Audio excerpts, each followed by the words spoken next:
ఈ ఓటమి ఏంటి, అసలు లైఫ్లో గోల్ అంటే ఏంటి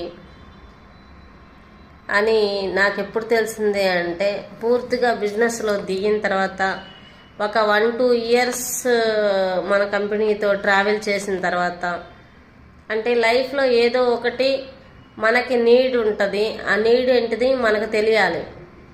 అంటే మన పిల్లల భవిష్యత్తు కావచ్చు, ఒక ఇల్లు కట్టుకోవడం కావచ్చు, ఒక కారు కొనుక్కోవడం కావచ్చు, లేదా ఇంకొకటి ఏంటి పిల్లల్ని ఫారెన్ పంపించడం కావచ్చు. ఇట్లాంటివన్నీ కూడా మనకు నీడు. సో మనకి ఎప్పుడు అవసరం అవుతాయో అప్పుడు మాత్రమే మనకి అంటే ఇది కాకుండా ఇంకేమన్నా చేస్తే బాగుండేదేమో అని అప్పుడు అనిపించింది. అప్పుడు అనిపించినప్పుడు మన చేతిలో ఏముండదు. సో మనకి ఎక్కడైతే అవకాశం ఉన్నాయో దాన్ని ఎత్తుక్కొని మన ఏజ్లో, మనం ఒక ఏజ్లో ఉన్నప్పుడు